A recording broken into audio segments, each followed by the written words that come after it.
Coming up next on This Week in Radio Tech, Jake Bechtold is with us. Jake's taking on a new job where he's the director of engineering for about 10 FM stations. Man, I think there's an AM involved too. And what is he finding out as he really gets into this job? We're going to talk about ransomware, how to protect against that, some great ways to network your sites together, and what I like and what I don't like. It's coming up next on TWiRT. This Week in Radio Tech is brought to you by Broadcasters General Store with outstanding service, savings, and support. Online at bgs.cc. By Broadcast Bionics with the Bionic Studio, including talk show control, social media, and visual radio. Broadcast Bionics brings exceptional audience engagement to radio and TV. By Angry Audio. Audio problems disappear when you get angry at angryaudio.com. By Nautel, worry-free transmission you can count on with outstanding control, reliability, efficiencies, and Nautel's unmatched 24/7 customer support. Online at nautel.com. And by Max Connect Wireless, prioritized high-speed internet service designed for transmitter sites and remote broadcasts. Hey, welcome into This Week in Radio Tech, the show where we talk about literally everything from the microphone to that light bulb at the top of the tower. Hey, I'm Kirk Harnack. I'm in the Telos Alliance studio in Nashville, Tennessee on this hot, or warm anyway, August summer afternoon on a Thursday. I'm delighted to be here and glad to have you along with us, too. We get to gather some engineers together and talk about radio engineering and sometimes non-engineering. We have a good time here. It's a gorgeous day here in Nashville, and well, it seems like it's been a long day, and I've been looking forward to the show all day long, and here it is. Now, without further ado, let's bring in my co-host, and that's Chris Tarr. Chris, good to see you, man. Good to see you too. I am down here in my secret lair in McGuanago, Wisconsin, where it's actually the sun just came out. It's been cloudy and rainy all day, which is, I guess, good and bad. I was supposed to get some tower work done today, but I didn't really want to go and do it, so we postponed it until tomorrow. So I guess it's kind of a blessing. I don't mind the rain. It got me out of having to go do tower stuff. That it's been just one of those busy weeks where I had lots of little things going on. So I much rather enjoyed being in the office today than actually having to go out and mess with towers. Hey, let me ask you about your office. Now, you say you're in your secret lair. You're in the in the basement, which is not fully underground, right? Because there's light streaming into the window. Correct. That is correct. Yeah, it's kind of a split level, but the way our basement or the house is built was we really weren't built. In this area has a pretty high water table, so yeah. If you were to actually look out my window, it's built up on kind of a mound. So if you look out my window, you can actually see, you're above street level out here. So those are nice egress windows. And I kind of took over the basement for now. I'm waiting for my 21-year-old son to move out so I can have an actual room for an office. But until then, I am down here in the basement, and this is where I do most of my work. And the couch back there is where my coworker Louie the dog usually keeps an eye on things for me. And that's why So the way your house is arranged, now that looks like a comfortable family living room. Do you use it like that, mm-hmm. or do you use it upstairs one for family? Yeah, I mean, we used to come down here more as a living room, and we have a family room upstairs, so it kind of splits. A lot of times the kids will come down here, and as you saw with the balloons a couple of weeks ago, they tend to take it over in the evening, and then the old guy sits upstairs watching TV, and right down the hall from my bedroom. So at 8:00 when Murder She Wrote is over, I can walk down the hall and go to bed, and dream about the early bird dinner and everything. Well, Chris, let me tell you about our guest. Our guest is Jake Bechtold, and Jake's actually at home right now. He loves radio so much, he's actually outfitted his bathroom to look like a radio station control room. Let's bring Jake in and see this amazing water closet. Jake, welcome in. Thanks, guys. Yeah, I love this place so much. I actually sold my house and just live at the station full time. Caught underneath the desk. There's a shower back somewhere other part of the building. All the luxuries you need. Folks, I just made that up about Jake's bathroom. So anyway, Jake, you commandeered a control room to join us on the show today. I did. Yes, I did. The control room of our classic rocker here in the building, and which luckily has a voice-tracked afternoon show. That's how it happens to be. Yep. So the studio's open. So there you go. That's the studio I've commandeered for the afternoon. Now, okay, I got to ask you, when I commandeer a radio station control room, like if I'm at my own stations in Mississippi or Hawaii or even American Samoa, I usually bring my laptop in and I have to wrangle the microphone wiring. Are you going through the board and through a normal like production computer to join us today, or did you drag some computer in there? No, I'm actually I'm tapped into the Vox Pro computer. That's already got the audio run from the mic and stuff. So other than adjusting a couple of things to make it do what I wanted, that was a easier option than trying to connect my laptop up, which I could have done. There's ways. There's always a way, but this is by far the easier way to get it done. Prior to COVID, it used to be that when I would talk to an engineer, hey, just join us from one of your production rooms or something, they'd always say, we don't have a webcam in there. Well, you can get one for $50, but you have a webcam, obviously. Has that become more standard equipment in radio station control and production rooms, so you can do the Skype and Zoom stuff? Actually, not. The webcam was sitting in my office. Okay, you brought it. I brought it in here, just the convenience. Yeah, though we don't. No webcams for anything, don't do web conferences or anything like that in the studios. But we do plenty of video in the studios, but not any web conferencing. So yeah, it's just a standard run of the mill webcam on the computer is not a standard issue around here. But I brought one into for today's purposes. Chris Tarr, your station's Magnum Media, a whole bunch of studios across the state there. Are webcams becoming standard issue for you guys? Oh, absolutely. Yeah, we do a lot of live stuff in the studios over video, and not only that, but I think a lot of times too, like with the racing show, the guys like to be able to stream that stuff as they're doing it. So I think more and more, even the simple webcams. But on the other hand, as Jake mentioned, webcams are so prevalent on phones now, and even with the new version of OS for Mac, you can stream your phone to your computer, the phone cam to the computer and send that out. So, I think for a long time there was this whole mounting the really nice cameras in the studio and pointing them all around, and to which the jocks pretty much ignored them and continued to use their phones. So I think that's really kind of where that went. Yeah, gotcha. Hey, gentlemen, Nautel is one of our sponsors. We always make a quick mention at the beginning of every show. Nautel, their Tuesday Transmission Talk Tuesdays are coming back, but not this month. So they want me to make sure you know about the resources they have on their website. And they got a ton of videos on the website. Maybe you're the kind of person that likes to watch a video. You can fast forward through stuff you already know and then stop and watch stuff you don't know. And they have videos from tips and tricks, air chain innovation, introduction to their new VX series of transmitters. They even have some stuff from the TWiRT show on there. Even have some videos that are in Spanish. So, they try to hit their customer base that speaks Spanish.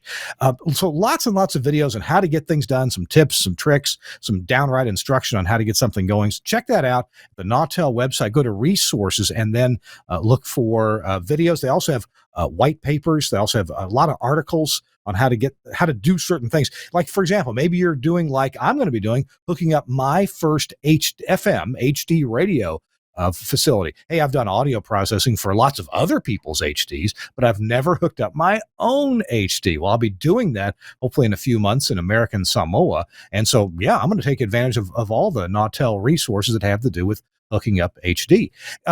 Chris Tarr, if you register properly, you get access to even more stuff on the Nautel website. What's your favorite thing there at nautel.com? Oh, the FM mapping tool I use all the time. They've got this great tool.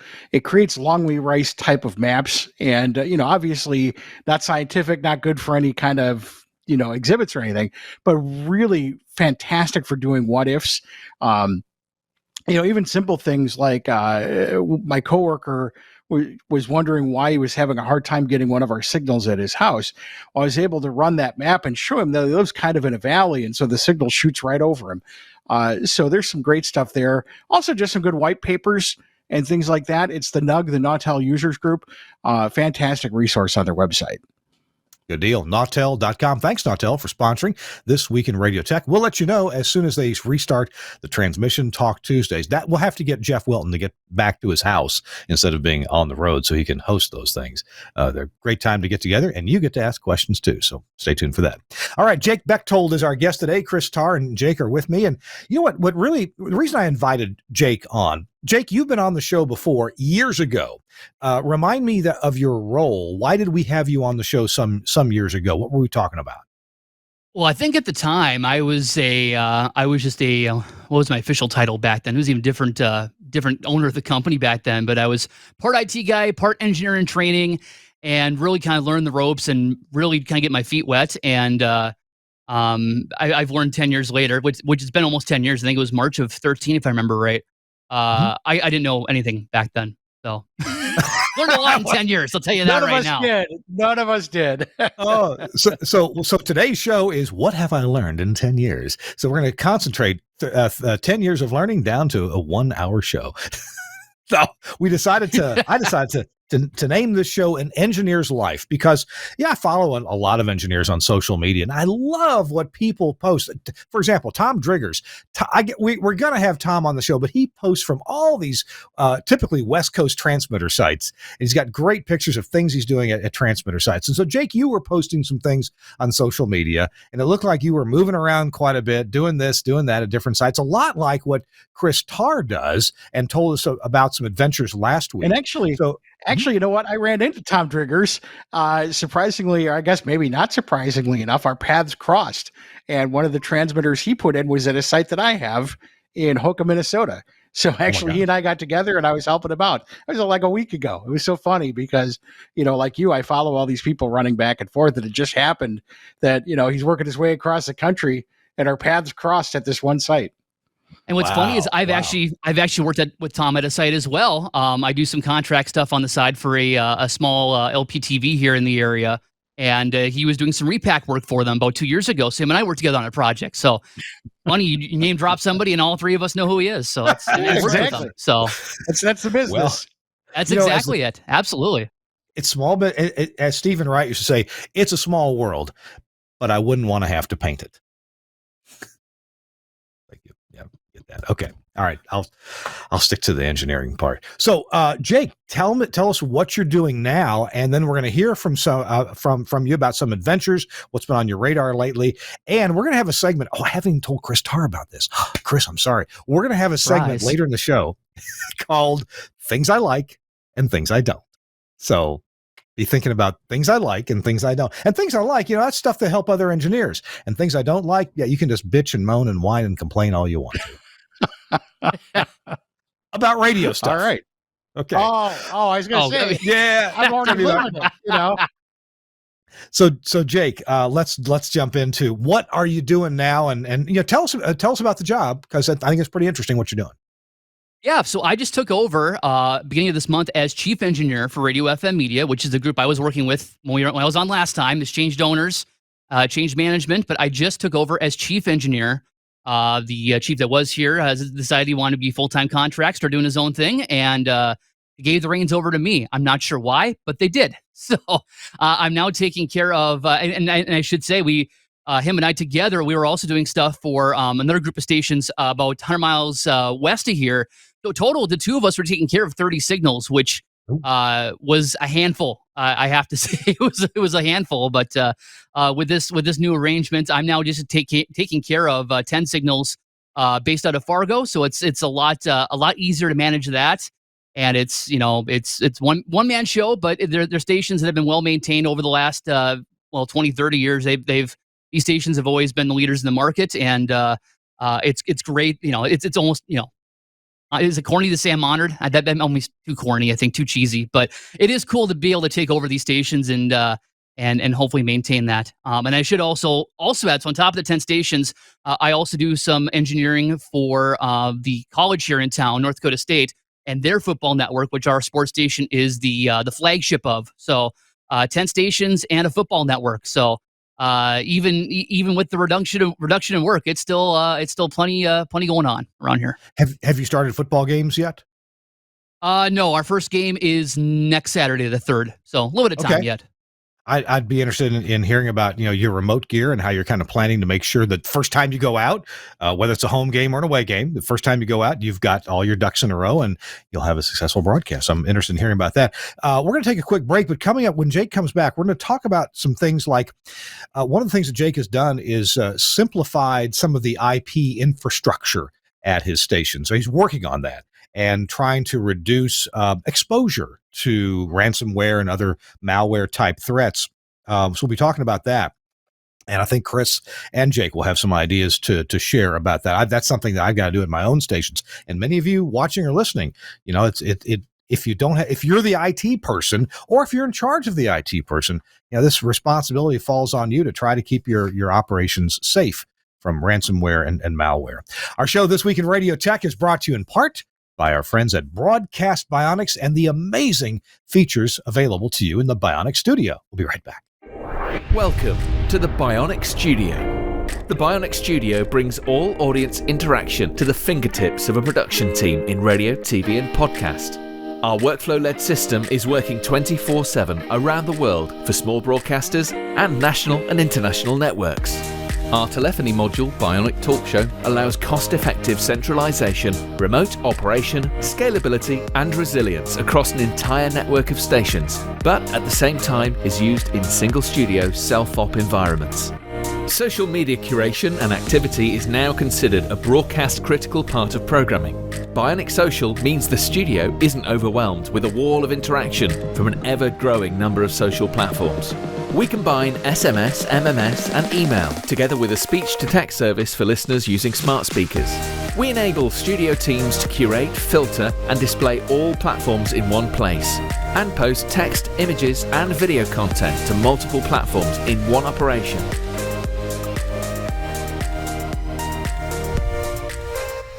Effortless collection of video content with Bionic Director has helped position some of the world's most successful stations as leaders in viral content, generating appointments to listen and free marketing via retweets and shares. Bionic Contest enables end-to-end tracking of on-air competitions, live reads, and prizes. These can be on-air contests, automated SMS entry, or online. Anywhere, and Skype TX for Radio brings high-quality audio and video contribution into the studio with ease. No need for dedicated PCs to run different applications. Everything is controlled within the Bionic Studio UI, and incoming connections are visible to users along with all other platforms. Our codec integration enables connection, algorithm configuration, and directory to a wide range of IP and ISDN codecs. The Bionic Studio, a unique suite of products designed to enable your talent to work smarter.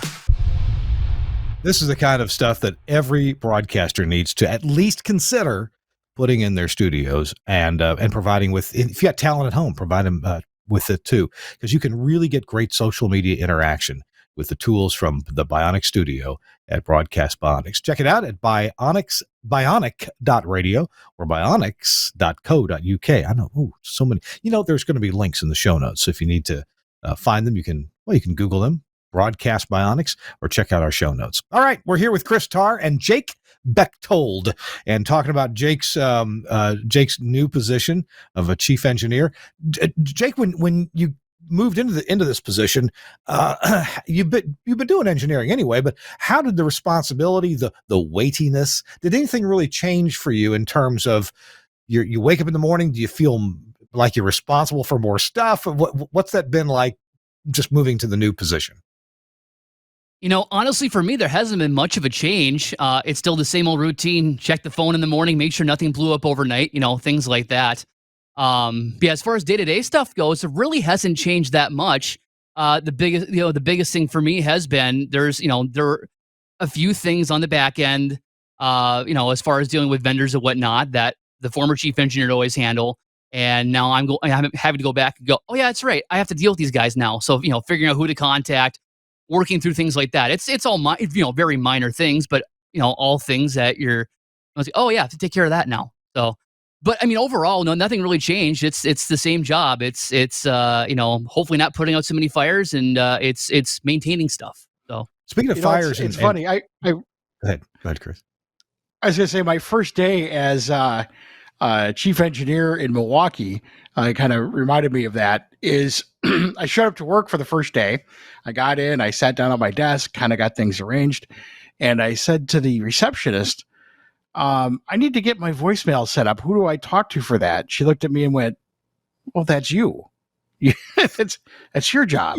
And I'm like, I had no idea what to do. So I had to find the manual somewhere and read up on how to do that. So yeah, I totally understand what you're saying. It's like, it's a whole new world when you're the guy, to figure out what has to happen. Uh-huh. Yeah. Well, speaking of priorities, projects, fires, you mentioned, Jake. I'm curious from both Jake and Chris, how do you guys track your projects, things that need to be done, today or this hour or this week sometime or whenever we get to it? How do you prioritize and track? And for me, I've been threatening myself for years to put up a dry erase marker here in my office. And for some reason, I haven't gotten around to getting that done yet. Let me hit up Chris first. Chris, you seem to be the pro at this. What's your method for tracking this? It's funny because as you mentioned that, I looked up at my whiteboard on my wall here where I have all that stuff written down. There's a couple of tools that I use. For long-term projects, I use Microsoft Project. And what I like about that is you can set dependencies and you can set who needs to do what. So I have my whole team in there and I can kind of assign people to teams. And as deadlines slide or dependencies change, I can change one dependency and it changes the entire project. That's for the long-term projects. For short-term stuff, I love the to-do list on my iPhone. Anytime, somebody's talking to me, one of my coworkers or whatever, and there's something I got to remember, I get in here and I add it to my list and I can set, dates and times. So it pops up an alert when there's something going on. So I know, like, for example, if I have to leave the house, or when I'm leaving the house, I have to bring something with me to a site. I will, put that in my to-do list. And actually, as I leave the house, it pops up and says, hey, don't forget to bring this with you. So, it really does. And I'm sure Jake will agree. It takes a lot of organization to do this, especially when you're the person in charge, because you have to, and when you have so many stations, in my case, more than 25, it can get out of control pretty quickly. And speaking of to-do lists real quick, which software do you like to handle that for you? I actually just use Apple's built-in to-do that's built into the iPhone. I think it does really, everything I need. I just need something to take quick notes and, set alarms to them. I wonder if I got rid of it because I haven't found it yet. And I looked in the App Store just now, but and what's great is if you use iCloud on the web, it shows up on the web page too.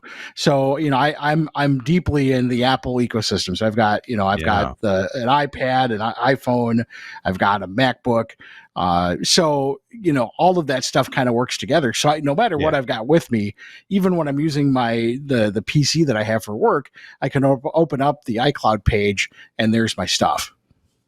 Yeah, I'm pretty much in the Google Docs world, just so that everybody else will know what I'm up to as well. Especially maybe the 3-letter agencies or I don't know. They already know. They're just listening to my phone, so they know. Hey, all right. I'm going to work now. Jake, how are you prioritizing and keeping track of these things that pop up, especially new? I mean, there could be something at a transmitter site that's just about to bite you that you may not have discovered yet. How do you keep track of things? Well, just like Chris, I got the whiteboard in my office that got a list of things to keep an eye on. There's also a kind of like a notepad on my desk that I use this to scribble notes and stuff, but I will put a checklist on there. If there's something that needs to get done this week, I'll put that on there. But along with Chris's suggestion of the to-do list on iPhone, I guess I took it back a step and I just got an Excel spreadsheet. It was really convenient when I had 30 stations because I just kind of marked each town I'm in what needs to get done, and that was actually really handy because if I was there handling something else. Hey, what else do I need to work on while I'm here? Oh, hey, that just needs a quick reboot. Okay, I can go take care of that really fast while I'm here, get something else done. So less critical now that I'm only in charge of one cluster, but still just to have, even an Excel spreadsheet. And then I save that in, I'm a Dropbox guy. So it's available on my phone, on all my devices that I have Dropbox on, but same concept is it's a syncing list of everything that needs to get done, and I can I think I have to go back and look at it. I've got like drop downs for priority and that sort of thing. So I kind of went a little crazy with the Excel spreadsheet one day, but yeah, it's the same concept. It's a digital checklist. Hey, Chris, are you speaking of the Reminders app on your iPhone? Yes. Oh, okay, yeah. So you like it? All right. Well, I'm going to try it out.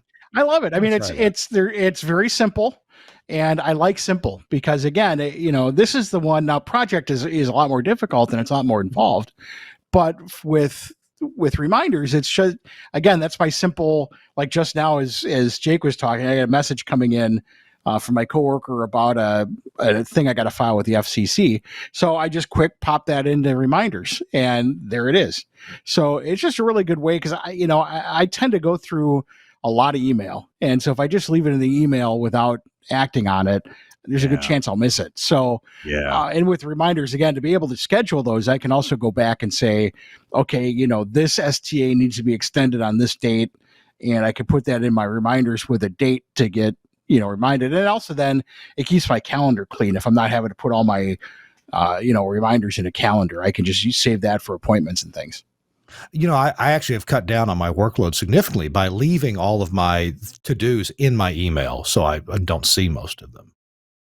Yeah, I just don't do them, and that makes it really easy. I just ignore them, whatever. All right, well, let's turn to an engineering topic. And it used to be, if we were doing this show 20 years ago, we would definitely be talking about antennas and transmission lines and transmitters and which modulator is, which transmitter manufacturer had the better FM modulator and which AM transmitter is doing low level modulation or high level or class A, B. And we don't get to talk about that stuff much anymore, partly because a lot of that stuff is digital nowadays. In an FM transmitter, we have a lot of numerically controlled oscillators, for example. So there's not a lot of innovation to be done. They all work, pretty much perfectly, mathematically perfectly. So let's talk about what has popped up. And, so many broadcasters have been hit by malware and ransomware. And Jake, before the show, you were telling me that one of your projects is to make things safer and safer and safer with the IT systems at your radio stations. Talk to me about the scope of what you're doing and give us some ideas of how you're attacking this problem. Well, I mean, the thing of it is, 10 years ago, so many of us, and I'll admit I still have a couple of them, you want a remote access to a computer? Oh, I'll port forward VNC. I'll make up some really high number that no one will ever be able to guess, and life will be good. Yeah, that doesn't work anymore. They're getting smarter and smarter, and if nothing else, they'll just spam the port and DDoS the machine or something. So you've really got to go to a VPN. Whether site-to-site VPN is something that I implemented last year. All the sites finally got that done, and just in turn, all the random port forwards for even dumb things like RDS or for I guess RDS is probably the big one, but even for audio for any IP codecs. Just having that internally, you don't have to worry about port forward. It's most definitely the safer way to go. Even if it's something that it's you think it's never going to get hacked, it's going to get hacked eventually. It's going to happen. Mm-hmm. So so that's been kind of my project. Is anything that's stolen a port forward, find a way to get rid of it and leave the port forwards to the things that absolutely have to have a port forward on them, which is not very many anymore. But and also I guess on that so site to site VPN. But then also a VPN client for the users that want remote access. I think COVID taught us this: the days of only the engineers have remote access. Well, that's gone. The users have to have remote access now. That's just the way it is. But same thing. You can't. You could just port forward, but you shouldn't be port forwarding. That's just you're opening yourself up for risk. So finding a VPN client. I went with OpenVPN. It works pretty well. There's a couple others. I know people like WireGuard. That's a popular one, but. Got to have a VPN client for the users as well. And same thing, make it so traffic is encapsulated. There's no port forwards. And that's just, those are two things. And to someone who's, in the IT, that might sound like, oh, that's obvious. But if you're handling a bunch of stations that, maybe haven't kept up with the times, you got to do it. And I would say you got to do it now. Get on that and get it done. It's becoming more and more of a problem with all the, the bots out there spamming ports, and then the ransomware, which may or may not be able to get through a port, but There's so many more things out there than there used to be, and radio stations are a target. That's just the fact of life. So, Hey, so I guess that's the big thing I've been up to lately is taking care of that.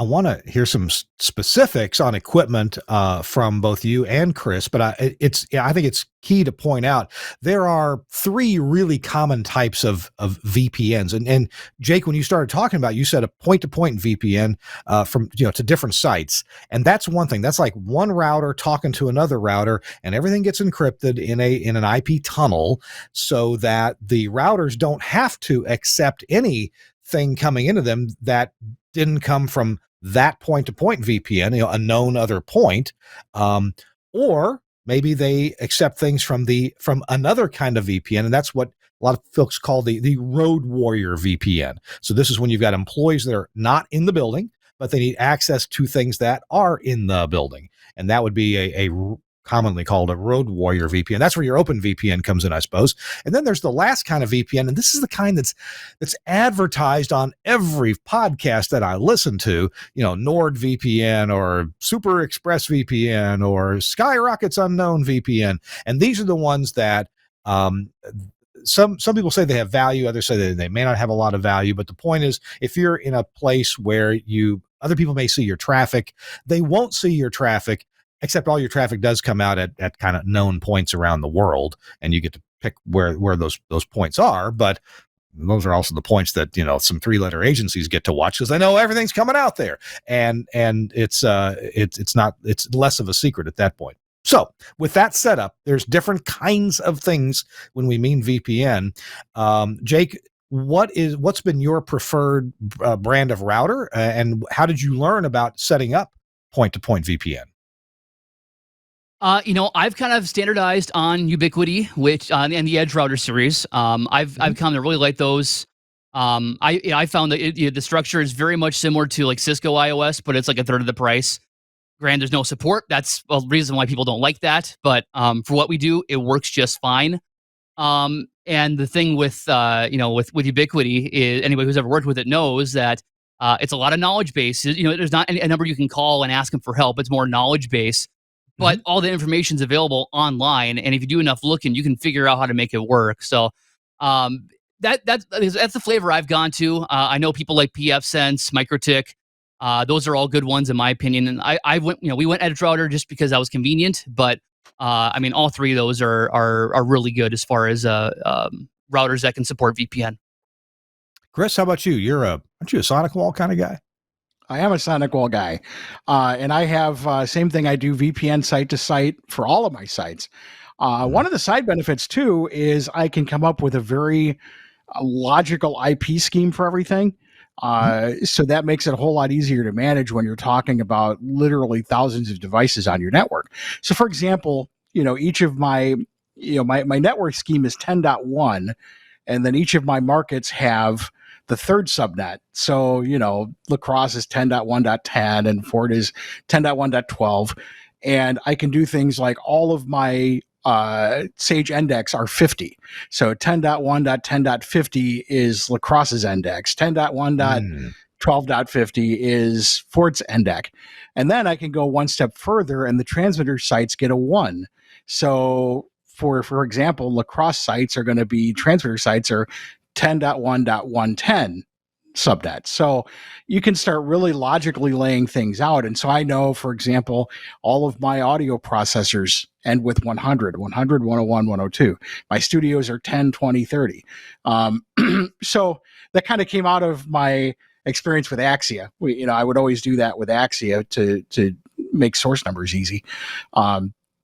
But what I like about Sonic Wall is they're very easy to manage, and they have their own client for VPN.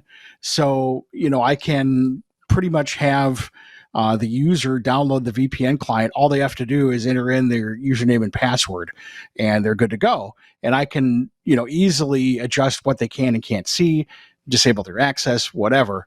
And it all kind of just works together. And to set up the site-to-site VPNs and everything else, is really, really simple to do. And I do have some edge routers, a couple of sites where, I didn't really need to do a full-blown Sonic Wall setup. And they talk really easily to each other. So I have a couple of sites with Edge routers and Edge router X's. But I like the Sonic Wall. I've had zero problems with them. Support is really good. They've got really good antivirus and other kinds of security things on the gateway. So I can do ransomware prevention, antivirus, thing. Oh, there's my coworker Louie, and those sorts of things on the gateway, and it's all kind of built in. So that's kind of my flavor. And I think firewalls and VPN appliances and things, they're kind of, and this sounds a little sexist, but they're kind of like women. We all have our own types that we like, blondes, brunettes, whatever, or even cars. We all have the kind of car that we like. I think a lot of these devices, it's just kind of what you prefer. Did he go there, ladies and gentlemen? Yes, he did. I did go there. I'm ashamed of myself. It's okay. I thought he was going to say like everyone's favorite type of beer. There you go. Beer. Some of us like Spotted Cow, and then there's favorite transmitters. That's right. I know that they haven't been around forever, and some people eviscerate me, but I like the old CCA transmitters, the blue ones made in Fairburn, Georgia, the light blue ones. I like those. They were so simple. They only had 4 parts in them, plus a couple of relays. And then there's everybody else who thinks you're crazy. So there you go. Yeah, there you go. For what it's worth, one of the stations when I first started here, they were still running on a CCA that was pushing 40 years old. Yeah, So, I have one CCA that is that old, and it works well. I mean, we've had no problems with it, and I've got several other CCAs. And what's great is I do have John, one of my coworkers, has experience actually working with CCA, so he keeps these things running, and he does an amazing job. I mean, he just knows these things in and out. So, to be fair, I mean, they are. We've had very little problems with CCAs. The ones that are like 40 years old, were they built in Cherry Hill, New Jersey, or are they? They're not from Atlanta, are they? For Fairburn, Georgia, are they? Do you know? I don't know. They're scary looking. I can tell you that. What color is the cabinet? I don't remember. I just remember they have a bunch of toggle switches on the front with these lamps. Oh, okay. Well, then that wouldn't be the Fairburn, Georgia CCA. That would be We're not talking about the ones with the meters down towards the bottom. This is one that actually meters are at the top, and it's really ancient, but it runs great. Yeah. That's probably the one transmitter that I'd never have problems with. Wow. Oh my goodness. Let's see. Ours was light blue. I don't remember what it was made, but it was light blue with black doors, I believe.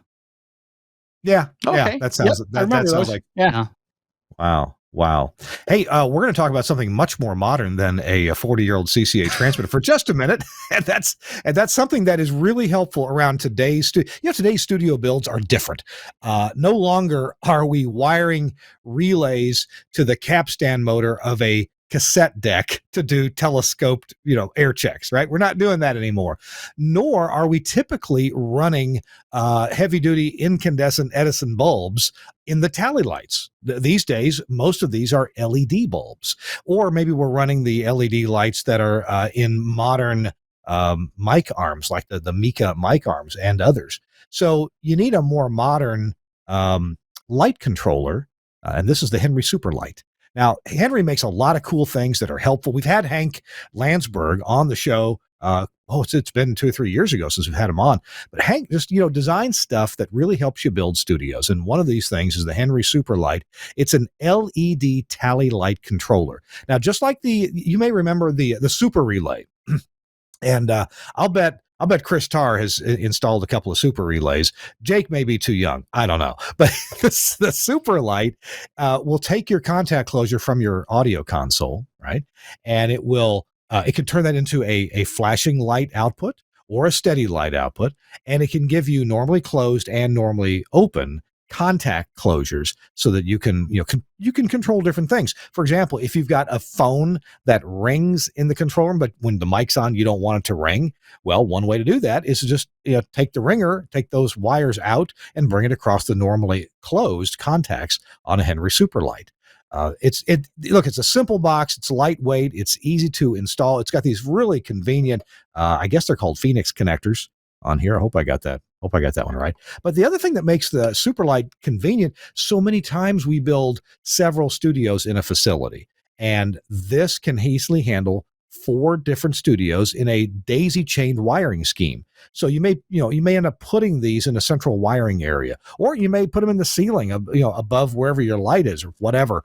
And you can see there in the lower right of this picture, if you're watching our podcast, you can see how they can be daisy chained together just to make the wiring a little bit easier. Just to so you can have your contact closures all come out of a single box, like an Axia GPIO node from each of your studios, and you can go light different lights with that.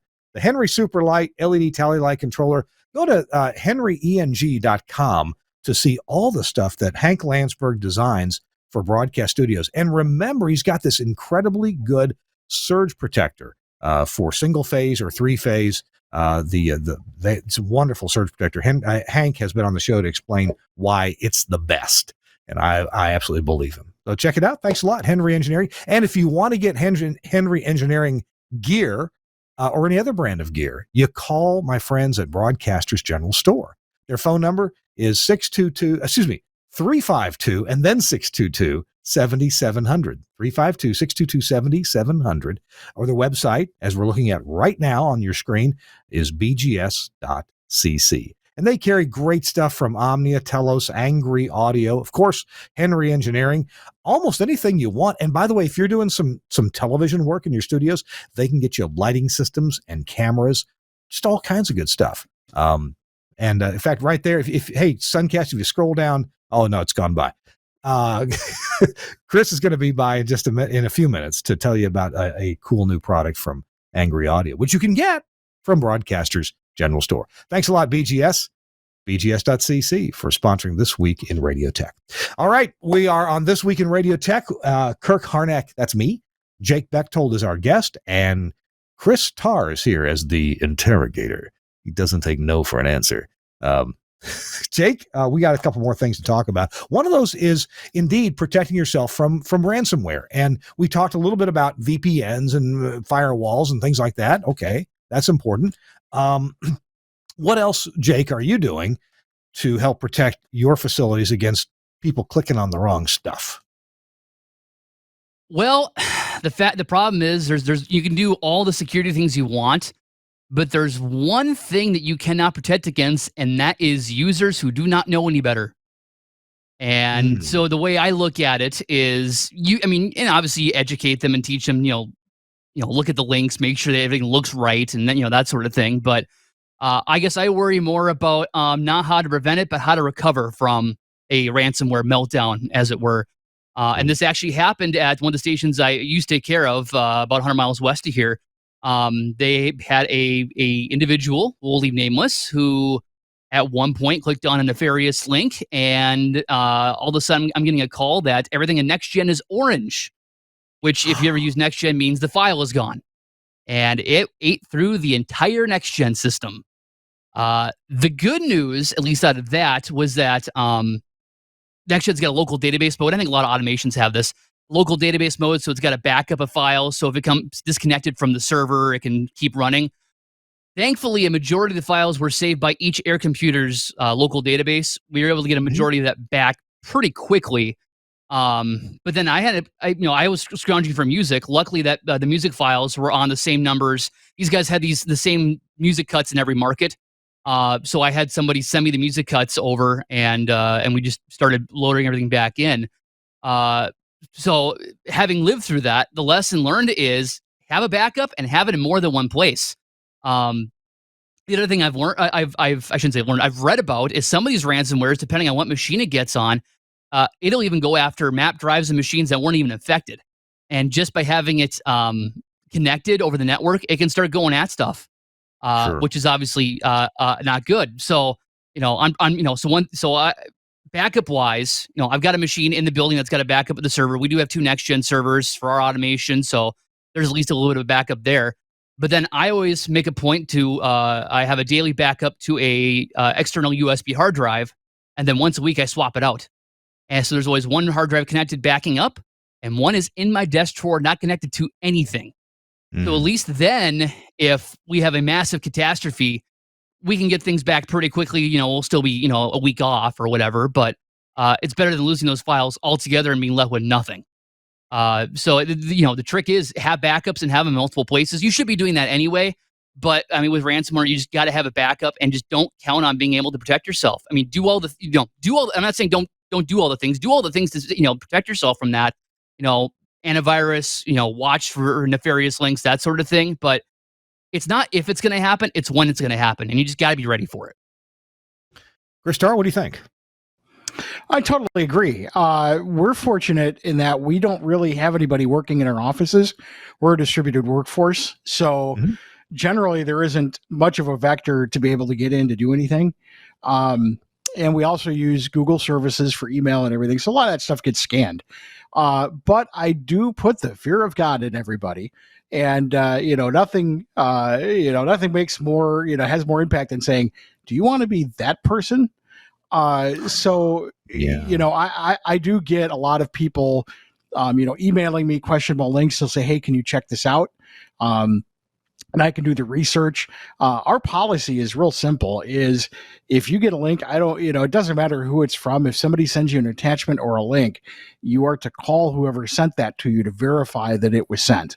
And even if it, especially if it's somebody because that's how they trick you a lot of times. And then there's, you go as far as to, if you have to have your automation systems on the same network, only opening pathways that you absolutely need to have between those machines, between markets, same thing. And so I've got a file system that mirrors one another in two different markets, and there's only a couple of different ways they can see each other, so they can't jump. The other thing is to use network attached storage, because it's a lot harder for that stuff to run on those machines or even get into those machines. So, and again, even with that, we use middleware to copy files from one part of the network to those machines. So nobody has a map drive to it. They may have a map drive to a different machine, or not a map drive rather, but the malware may be able to hop into this intermediary machine, but all it's going to do is copy over some of the locked files. It won't overwrite the files we already have. So, there are several ways.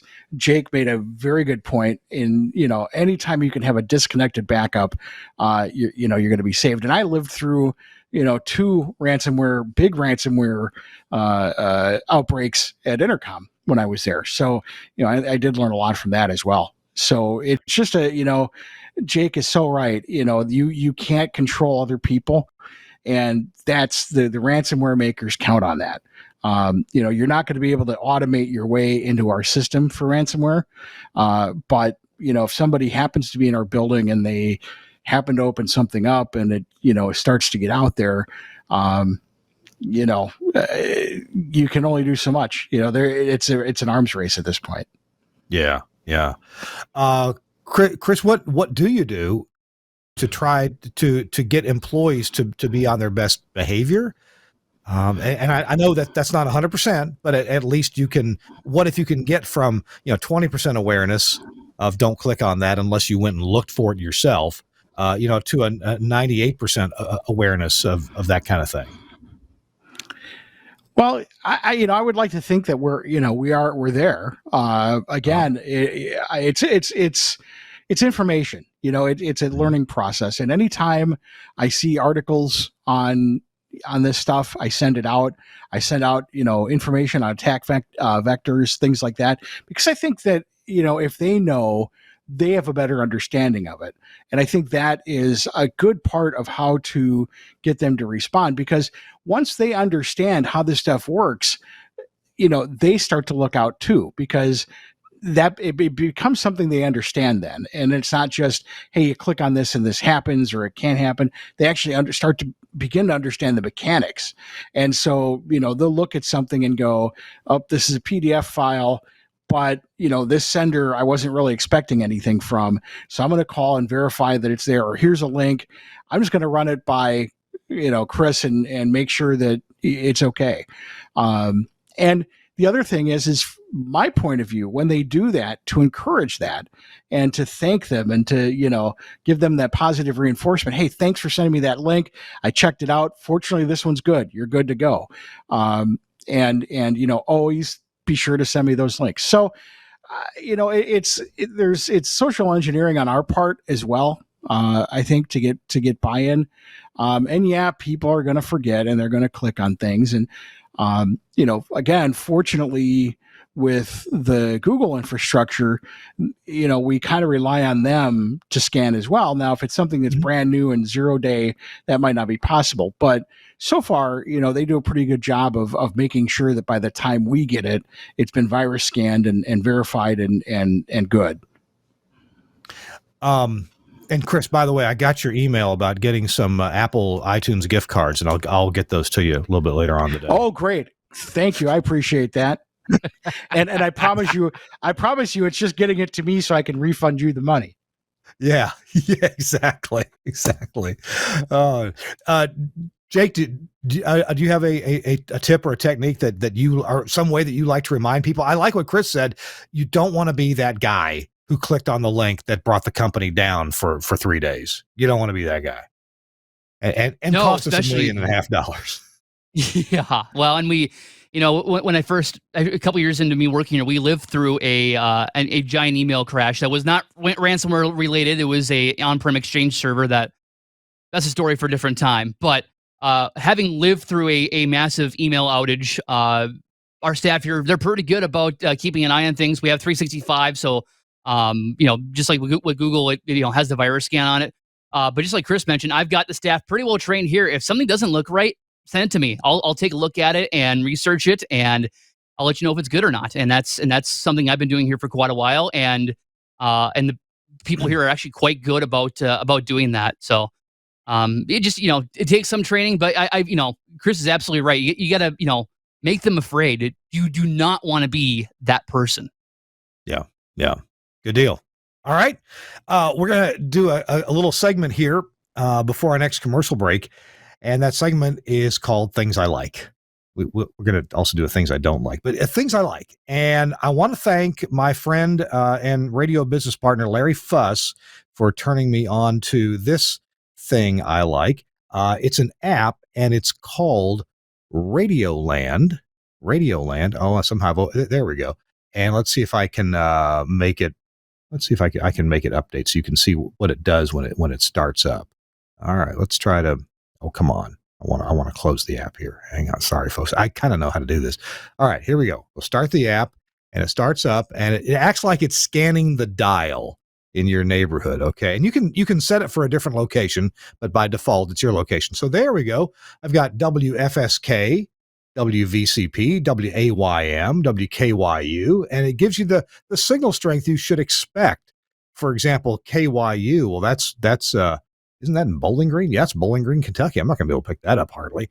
And so but you can also get coverage maps. And Chris, you had mentioned Longley Rice maps. And let's see here if I can get it to show a coverage map.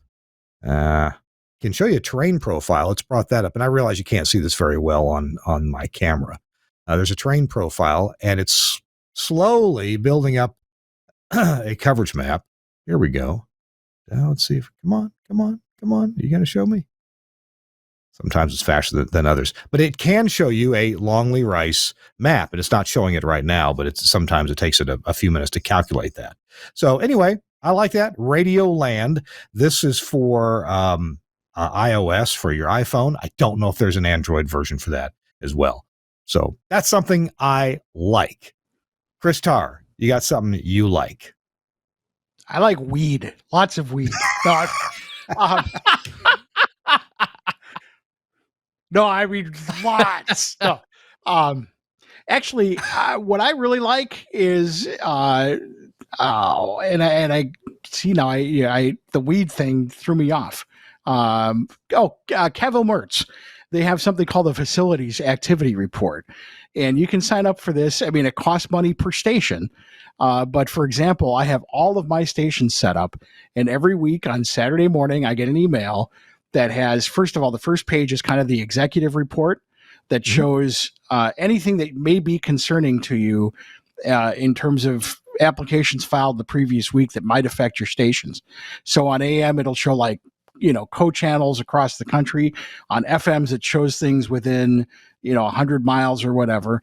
And you can set those parameters. But now every week I get, for all, 25 of my stations and 20 translators, I get this huge report that shows everything that affects any of my stations or any of the markets. I can see what's going on. So it's a really good way. I look at the FCC databases every day for changes and things, but this is a great kind of a second check to make sure that if there's something going on near one of my facilities, I know about it. So if you go to their site, I believe it's $11 per station monitored. So, if you have a handful of stations, it's a pretty affordable way to know if somebody is filing something that might affect you. What's that site name again? Cavell Mertz. Cavell. Yeah, I'm sorry. Oh, I heard. Okay. Yeah. So it's the easiest way to get there is to go to FCC. What is it? FCCinfo.com. FCC info. Yeah. Yeah. Yep. Didn't realize they had that monitoring service. That's cool. And there's one of the cool things at Cavell and Mertz is I hope this wasn't yours, Jake. Is that what's that file type that you put in Google Earth? The KML. The KML. I use that all the time. Yeah. Yeah. Yeah. You can zoom in on a tower and say, oh my goodness, there's all these microwave relays there. And yeah, that's cool. All right. Jake, putting you on the spot here. That was actually mine. Oh, you got me. That was not even planned. That was actually mine. Thunder. Really? But if you don't already know about it, though, the Cavell Mertz, the FCC info, the Google Earth plugin is fantastic. Map out AM, FM stations, translators, microwave as well. I use that a ton for STL. In fact, we had an STL here about 6-8 months ago. We started having issues with it and started mapping out possible interference. And as it would happen, there was actually another station that has a very similar path to ours. They're supposed to be 500 off from us, and they were operating on temporary gear because theirs had failed. And they're only operating 250 off instead of 500 like they were supposed to. And that was dipping into our STL and causing interference. So that actually, was able to look up, see who was facing that or who was going that direction, and contacted them. And at first shot, oh yeah, it's probably us. So that's just an absolutely wonderful tool to have at your disposal. Good idea. And there's no cost for that KML file. It's free. Download that. And, best price. It's free. All right. We're going to after the break, we're going to have things I don't like. And I think that's a more difficult topic because Chris Tarr, Jake Bechtold, we're all kind of positive engineers. We like to look at the bright side. And so things I don't like, what is annoying you? What should be fixed? What would you do differently? Our show This Week in Radio Tech is brought to you in part by Angry Audio, and Chris Tarr is here to tell you something about them. Yeah, Angry Audio, they come up with some of the greatest solutions for some of the problems we have, everyday issues and everyday little annoyances, and even just everyday kinds of gear that we need to get our jobs done. And one of the things I want to talk about today with Angry Audio, and I didn't even realize that they had made these up until I started talking to Catfish and he brought these up. Mika makes these really just gorgeous brushed aluminum LED lights of different colors. And I put one in one of the studios that I built, and they're fantastic lights. They're great. They're just, they're gorgeous, but they're expensive because they're very well designed and they look really nice. Well, Angry Audio's come out with a version that is a lot more affordable. It's made of the ABS plastic, and they're black instead of the brushed aluminum. And we have that up on the webpage right now. So you can see they look a lot like the Mika ones, but they're a lot more affordable. And as Catfish was saying, we love the Mika stuff. And if your budget works out for that, there's nothing wrong with going that route. They're gorgeous. But if, you're working on a budget, these are a fantastic alternative. They do the same thing.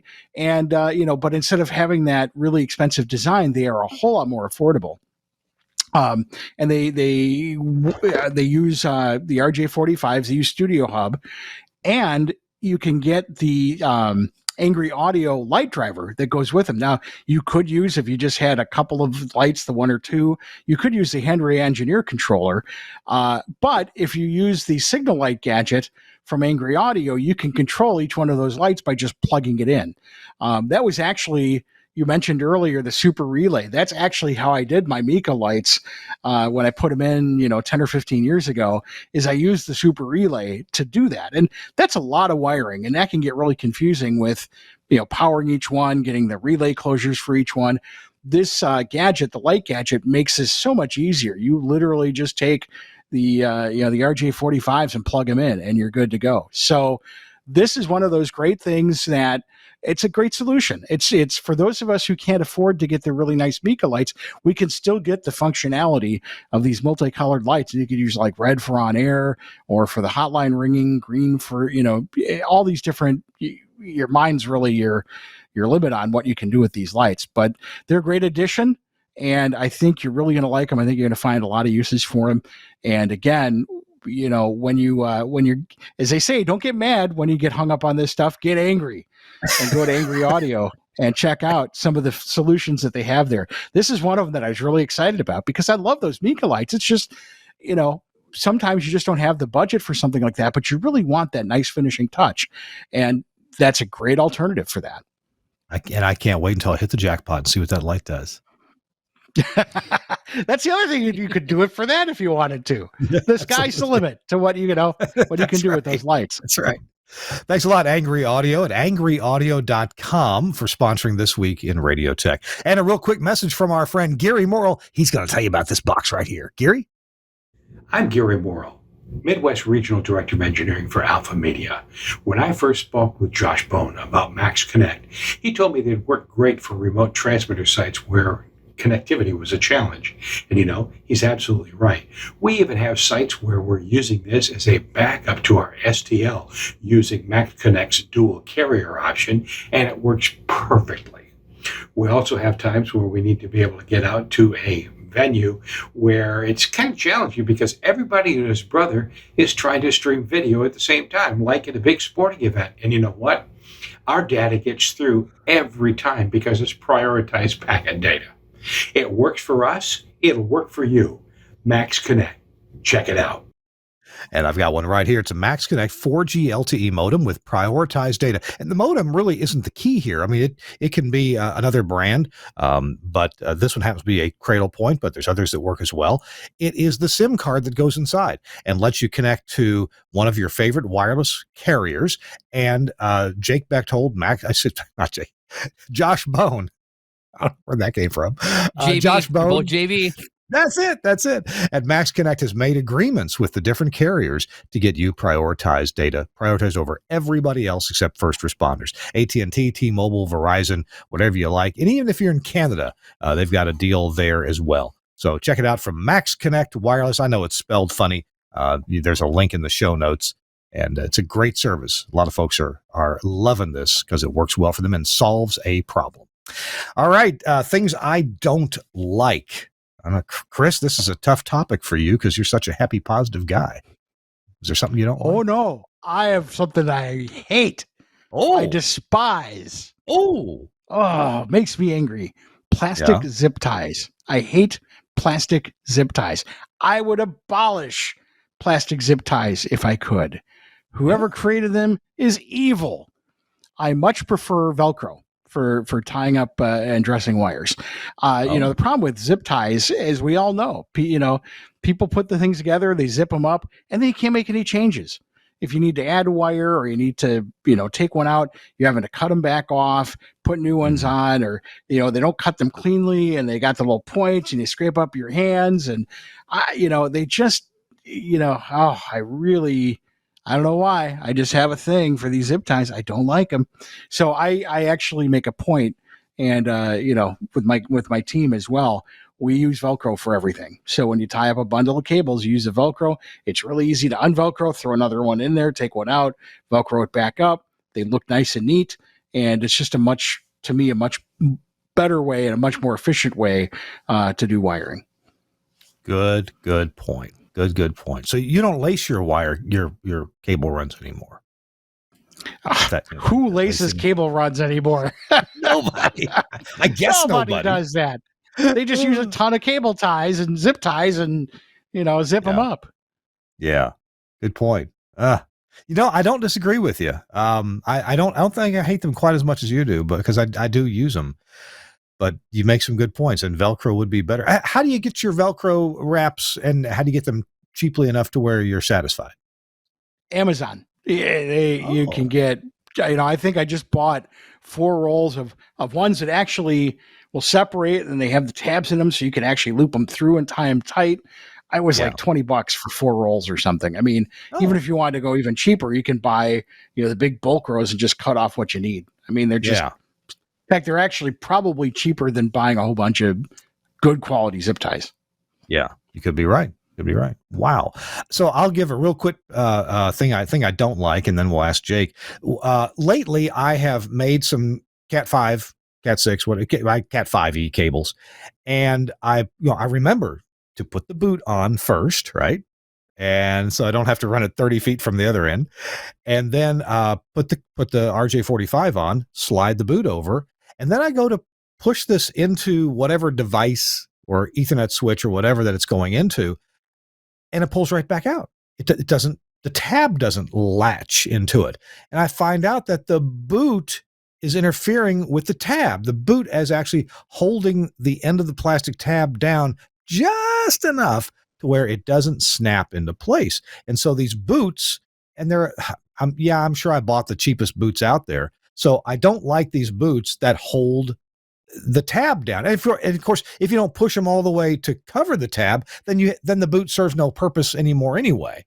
And I'd like to ask you, Chris, have you found a solution have you run into this problem, and what would be your solution to it? Actually, I got to be honest with you. I missed part of what you were saying because my browser crashed. You were talking about the tabs on the Cat 5s? Yeah, it was a bunch of boots that I bought recently to go over that you put on first, and then slide it back over the RJ45 you put on.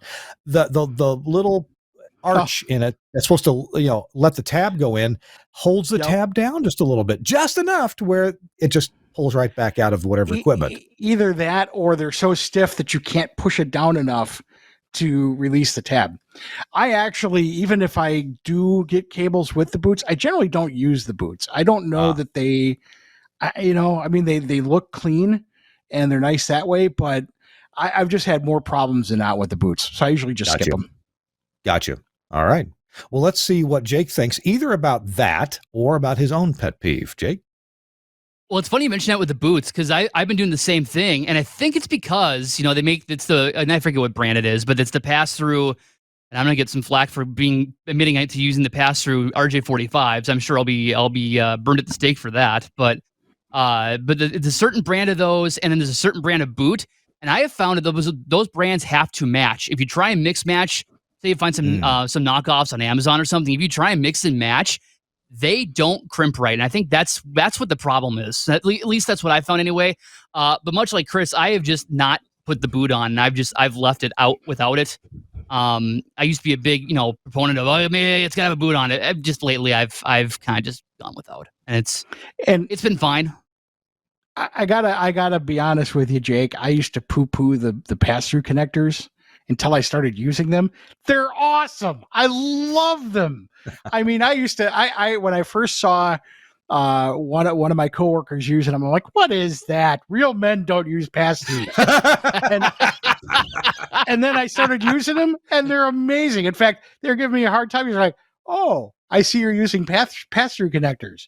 And I had to be tied to act tough. I'm like, yeah, well, whatever. It's all I had. I forget about it. But they're awesome. I love them. The trick on those is make sure you've got the tool and make sure it's set up correctly. Because if you do those wrong, you can absolutely have problems. So that's a trick with those. Make sure they crimp correctly. Yep. The only thing about and I love the pass-throughs too. When I was in American Samoa building my station there 5 years ago now, or we were moving it. All they had on the island, somehow we forgot to order any RJ45s, and all they had on the island was the pass-through kind. They had the pass-through connectors. So we spent all the money on that, and I kind of liked them. But I've gotten really good at the non-pass-through type of getting those cables all sorted out in the right color order, holding them together, getting them just the right length, putting them in there, crimping them down. I've gotten so good at that. And until you get them all in the right order. You get them all in the right order, except for that one pair that's reversed. You couldn't see it. No. See that with pass-throughs, you can verify all that before you even crimp it down. I actually have got. Join us. I'll join you, but I'll maintain my membership in the non-pass-through club. One of us. Jake Bechtold, thank you so much for joining us, me and Chris, to talk about engineering stuff. It's been a delight.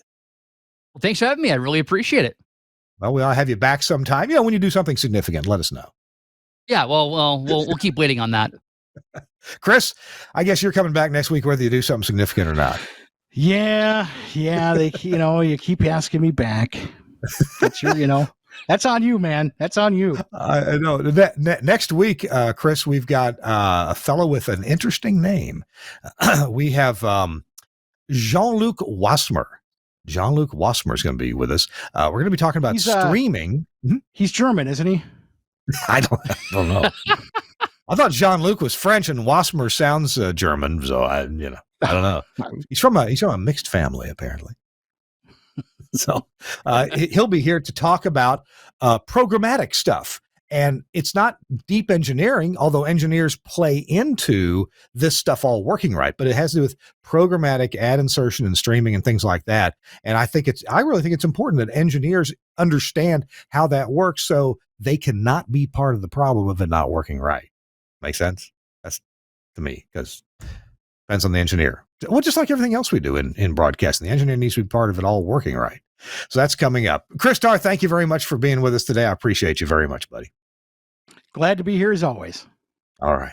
And Suncast has been our producer today. Thanks, Suncast, for being on it. I appreciate it very much. Also, thanks to Andrew Zarian, the founder of the GFQ Network. We'll see you next week on This Week in Radio Tech.